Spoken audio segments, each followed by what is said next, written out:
Thanks, Cahir. I want to focus my remarks on COP26 and the coup in Sudan. The Taoiseach's doublespeak on methane is precisely the kind of blah, blah, blah that Greta Thunberg was warning about.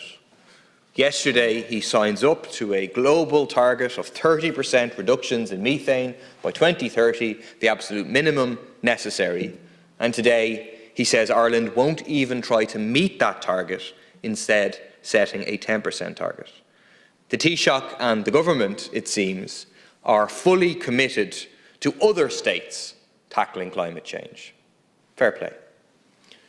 I wonder, does the Taoiseach, does his ministers adopt a similar approach to New Year's resolutions, pledging that his neighbours will take up jogging, his barber will quit smoking, his friends will reduce the amount that they drink? Ireland talking about climate change, but refusing to tackle methane, is like Saudi Arabia signing up to the global targets, but saying they won't do anything in terms of oil production. It is useless, spin, blah, blah, blah.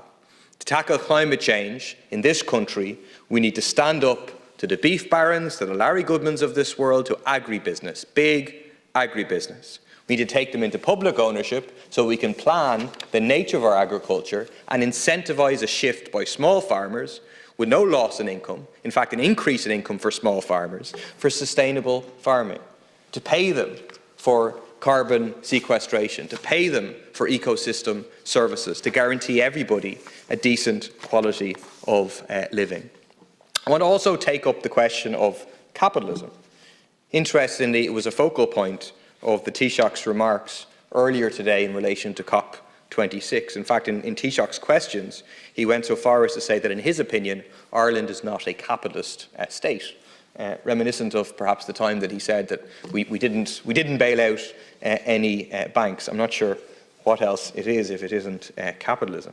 But it's interesting because I think it reflects a growing fear on the part of the establishment that workers and young people looking at the crisis of climate and the catastrophe we're heading into are open to the conclusion that the system change that we need is a change from the capitalist system. And that's not just activists on the ground. For example, the newly released, leaked second draft report from the IPCC states that we must move away from the current capitalist model to avoid surpassing planetary boundaries and to avoid climate and ecological catastrophe. They understand that a system of production for profit is incompatible with doing what we need to do to avoid climate catastrophe. Why? Because capitalism treats nature as a free gift to be exploited, just as it exploits labour. It treats damages to the environment as an externality that it doesn't have to take account of, because it's incapable of coordination because of the fact that it's based on competition, and because, very bluntly, the big oil and gas companies, which are at the centre of capitalism, have about $5 trillion to lose if we leave the oil and gas in the ground, as we absolutely have to do. It's why we precisely need a socialist transformation and a planned economy for a rapid and just transition. Just finally, I want to speak briefly about the brutal coup in Sudan, which was carried out by Lieutenant General Burhan. On day one of the coup, 7 peaceful protesters were killed, and then 3 more were killed the following day, 10 killed in just 4 days. Since then, I'm sure the numbers have increased. The people of Sudan who made the revolution are facing the remains of the old regime, facing various warlords, as well as regional and some international supporters whose interests are in controlling Sudan's resources through their local agents. I agree with the Trade Union Committee of the Sudanese Doctors' Union in the UK, which said the coup leaders cannot turn back the hands of the clock, as the Sudanese people have declared no way back.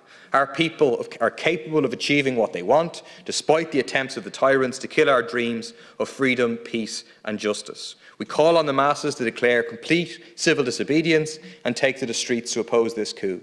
Our Trade Union Committee will resist the coup by any means possible and will mobilise solidarity for a total general strike. We need a clear statement from Ireland to unreservedly condemn the military coup. We need a clear statement from the EU. Likewise, we need to express our solidarity with those who are in the streets in Dublin and around the world on Saturday in mobilising against this coup. Thank you, Deputy.